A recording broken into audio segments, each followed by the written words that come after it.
Hello friend, कैसे हो सभी। आप देख रहे हो डिफरेंट यूनिक क्लासेस, जहां पर आपको मैथ के सवालों को सबसे अलग तरीके से समझाया जाता है। दोस्तों, आज हम सीखेंगे सिंपल इंटरेस्ट, साधारण ब्याज। साधारण ब्याज मैथ का एक ऐसा टॉपिक है जो बहुत ज्यादा इजी है, बट लोग इसको निकालने में बहुत ज्यादा टाइम भी लेते हैं। जबकि साधारण ब्याज आप अपने माइंड में भी विद इन 5 सेकंड में कैलकुलेट करके बता सकते हो। सिर्फ और सिर्फ आपकी थोड़ी कैलकुलेट फास्ट होनी चाहिए। इसको समझते हैं हम बारीकी से। तो मैथ का कोई भी टॉपिक हो, हमेशा उसको आप एक बार बेसिक से जरूर पढ़ा कीजिए। एक बार जरूर आप बेसिक से समझिए, उसके बाद फिर उसकी आप शॉर्टकट ट्रिक जो भी आपको याद करनी है उसको याद करिए। बट कम से कम एक बार जरूर उसको बेसिक से एक बार समझा करिए। जैसा हम आज समझेंगे साधारण ब्याज को बिल्कुल बेसिक से। देखो, साधारण ब्याज ब्याज क्या होता है। जैसे मान लो हमको पैसे की जरूरत है, हमने किसी से पेमेंट उधार लिया, ठीक है। अब हम उसको यूज करते हैं और यूज करने के बाद उसको 1 मंथ 2 मंथ या 1 ईयर मतलब कुछ टाइम के बाद उसको वापस करते हैं ना, तो वापस करते टाइम हमको उसको जो एक्स्ट्रा मनी भी देना पड़ता है वो होता है ब्याज, ठीक है। ब्याज 2 तरीके का होता है, एक होता है साधारण ब्याज और एक होता है कंपाउंड, है ना, जिसको बोलते हैं हम लोग चक्रवृद्धि ब्याज। दोनों में फर्क क्या होता है उसको भी एक बार समझ लो आप। जैसे मान लो हमने किसी का मनी लिया वार्षिक दर से, है ना, और हमने उसको 2 साल बाद वापस किया, तो साधारण ब्याज में क्या होता है। जैसे मान लो हमने 5,000 रुपए लिए हैं, है ना, और 5% वार्षिक दर से 5,000 रुपए लिए हैं, 5,000 रुपए वार्षिक दर से, तो हमको 1 साल के बाद 5,000 रुपए और 5,000 का 5% और 5% 5,000 का 250 रुपए, ठीक है ना। तो आपको 250 रुपए 1 साल के बाद रिटर्न करने पड़ेंगे, 5,000 प्लस 250। अगर हमको अभी पैसे की और जरूरत है, हमने 2 साल यूज किए, तो सेकेंड साल का भी हमको 250 रुपए और देना पड़ेगा। टोटल आपका ब्याज हो जाएगा 500 रुपए। तो यहाँ पर आप एक चीज देख रहे होगे, आपको करना क्या है, 5% आपने निकाल लिया 500 का, उसके बाद आपको 1 ईयर का चाहिए तो 1 का मल्टी, 2 ईयर का चाहिए तो 2 का मल्टी। यहाँ पर अगर आपने उसके मनी को 5 साल भी यूज किया है ना, तो आपको हर साल सिर्फ और सिर्फ 250 रुपए ही देना पड़ेगा, 250 रुपए और 250 रुपए, ठीक है। ये आपका 1 साल का, फर्स्ट साल का आपको 250, सेकंड साल का भी 250, टोटल कितना देना पड़ेगा आपको 500। थर्ड का भी आपको 250, टोटल कितना देना पड़ेगा 750। फोर्थ का भी 250, टोटल आपका 1000। फिफ्थ का भी 250, टोटल आपका 1250, ठीक है। यहाँ पर आप देख रहे होगे आपका जो पहले साल में जो लगा है 250, वही 250 रुपए आपको हर साल में देना पड़ रहा है। तो इसको ही बोलते हैं हम लोग साधारण ब्याज, ठीक है। लेकिन चक्रवृद्धि ब्याज में ऐसा नहीं होता है। चक्रवृद्धि ब्याज इसका अपोजिट होता है। उसमें क्या होता है, जैसे मान लो हमने 1 साल उसका यूज किया, है ना, अब 250 रुपए तो ये ब्याज बन गया ना। और ब्याज किसका है, जिससे हमने रुपए लिया था, बट हमने उसको अभी रुपए तो वापस नहीं दिए, ना ही कोई ब्याज दिया है रुपए का, लेकिन ये 250 रुपए तो उसका ब्याज बन चुका है, ठीक है। लेकिन चक्रवृद्धि में क्या होता है, जब आप दूसरी साल यूज करोगे तो 5,000 रुपए जो उससे आपने लिए थे और 250 रुपए जो उसके थे, तो आपको 5,000 प्लस 250, क्योंकि 250 आप उसकी मनी आएगी, क्योंकि 250 जो है ना, ये 1 साल का ब्याज बन चुका है। 1 साल आपने उसके 5,000 रुपए यूज किए, उसके कितने बने हैं 250 रुपए। अब 250 रुपए किसके हुए, जिससे आपने रुपए लिए थे। तो यहाँ पर आपको 5,000 का भी देना पड़ेगा प्लस 250 का भी देना पड़ेगा। अब 5,000 का तो 5% आपका कितना आ गया 250, और 250 का आपका आएगा 12.5, ठीक है। तब आपको 250 रुपए वो भी देने पड़ेंगे, और आपको 12.55% आपको 250 रुपए का भी देना पड़ेगा।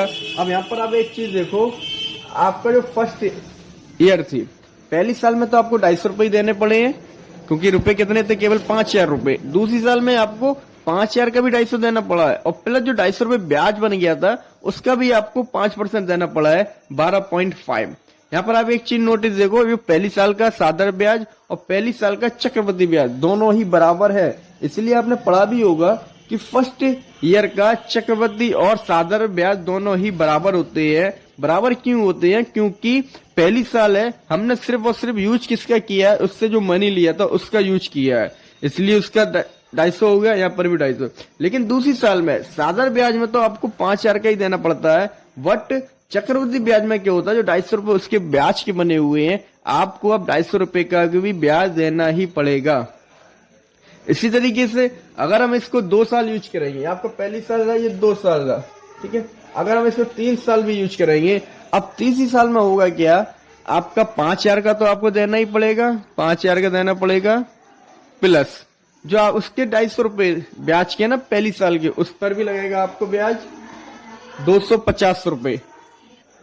तो यही फर्क होता है साधारण ब्याज और चक्रवृद्धि ब्याज में, क्योंकि जो चक्रवृद्धि ब्याज होता है उसको आपको एक साल जो आपने यूज किया है तो आपको 250 रुपए लग गया रुपए की, बट अब जो 250 रुपए ब्याज बन चुका है ना, ये ब्याज आपके पास है, बट बन किसका गया, जिससे आपने रुपए लिए थे, इसलिए अब आपको 250 का भी 5% देना पड़ेगा, 1250।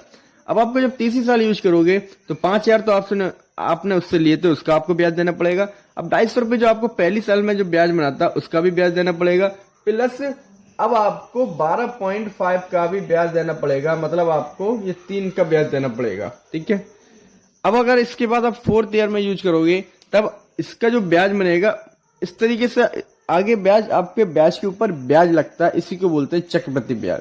ठीक है, अब हम समझते हैं सवाल को। देखो सवाल में कह रही है तो साधारण ब्याज और चक्रवृद्धि ब्याज में अच्छे से समझ लो।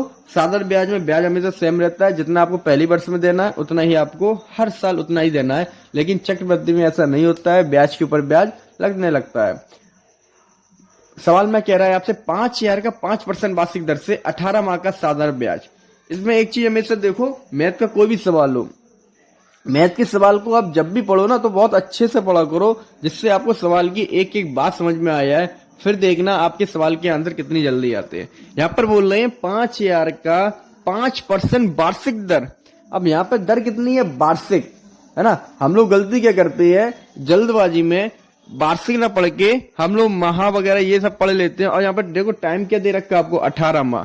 फॉर्मूले में हम लोग क्या करेंगे, टाइम की जगह 18 लिख देंगे। हमको ऐसा नहीं करना है, हमको देखना है कि यहाँ पर आपको क्या दिया हुआ है। अगर वार्षिक दर है इसका मतलब होता है एक साल में 5% देना पड़ेगा आपको, एक साल में 5% लग रहा है। अगर यहाँ पे मासिक होता तो इसका मतलब होता है कि आपको एक महीने में 5% देना पड़ेगा, और एक महीने का 5%, और यहाँ पर दे रखा है कितना आपको, एक साल का 5%। और यहाँ पर टाइम देखो क्या पूछ रहे हैं आपसे, 18 माह, 18 माह टाइम पूछ रहे हैं, है ना। इसको आप करोगे कैसे, देखो 5,000 का 5% कैसे निकालोगे। आपने ब्याज के फॉर्मूला तो पढ़ा होगा, ब्याज बराबर मूलधन दर समय बटे 100। इस तरीके से करोगे तो आप इसको अपने माइंड में कैलकुलेट नहीं कर सकते हो कभी भी। अगर आप फॉर्मूले याद रखोगे तो आप ब्याज को कभी भी माइंड में कैलकुलेट नहीं कर सकते हो, इसलिए कुछ अलग सीखो नया। देखो माइंड में कैसे कैलकुलेट करोगे आप, 5,000 का 5% पूछ रहा है ना वार्षिक दर, इसका मतलब क्या हुआ है, आपको 5,000 का एक साल में 5% ब्याज के रूप में देना है। तो हम क्या कराएंगे, माइंड में इमेजिन कराएंगे कि 5,000 का 5% कितना होगा, 250।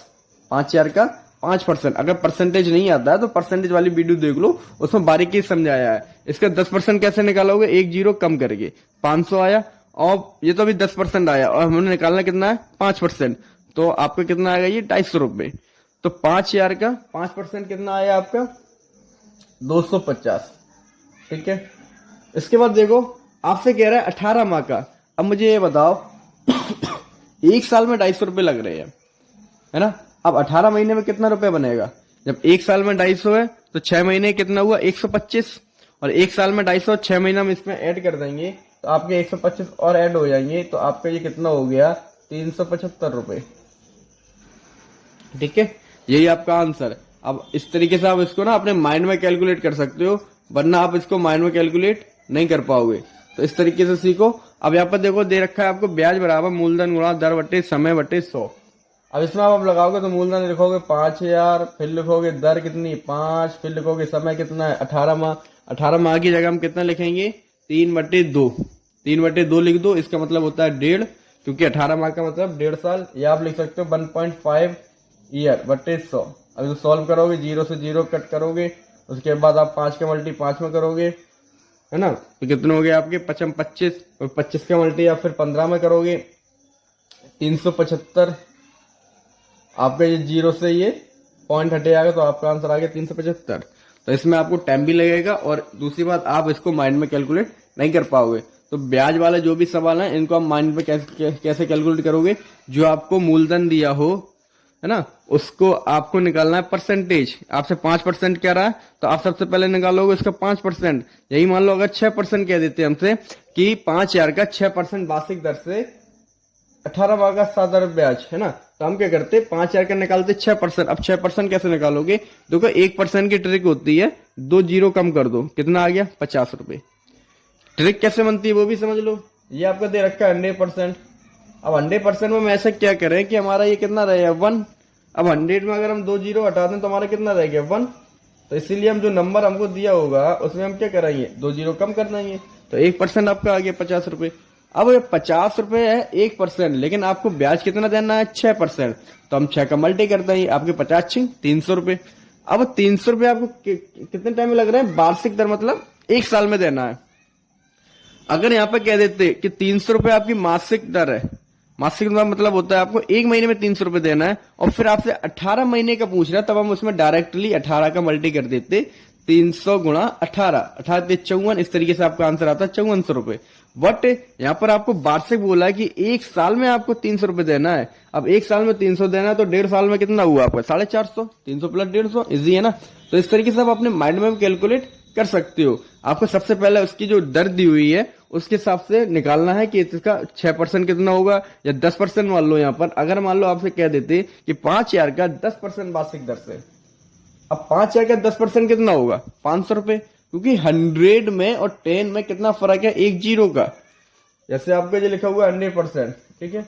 अब इसमें 10% कैसे बनेगा, 1 जीरो कम कर दो, तो नंबर तो हमेशा 100% होता है ना, आपको कल बताया था। तो इसमें से आप 1 जीरो कम करोगे तो आपको कितना रहेगा 10%। 10% कितना आ रहा है आपका 500 रुपए। अब आपसे कह रहा है 18 माह का, 18 माह मतलब 1.5 साल। अब 1 साल में आपको 500, तो 1.5 साल में कितने होंगे 750 रुपए। हो सकता है आपको यहाँ पर कहते हैं कि 2 साल का पूछेगा तो कितना हो गया हमारा 1,000 रुपए, 3 साल का पूछे तो 1,500 रुपए। तो इस तरीके से सबसे पहले हम निकालेंगे परसेंटेज, उसके बाद टाइम का करेंगे हम मल्टी। यहाँ पर जैसे मान लो पूछ लिया यार 5,000 का 10% वार्षिक दर से 10 साल का, है ना, तो 10% कितना आएगा आपका 500 रुपए, और 10 साल का कितना हो जाएगा 5,000 रुपए। ठीक है दोस्तों, तो इस तरीके से आप अपने माइंड में भी साधारण ब्याज को कैलकुलेट कर सकते हो। कोई आपका क्वेश्चन है, प्रॉब्लम है, आप पूछ सकते हो। ठीक है, ओके।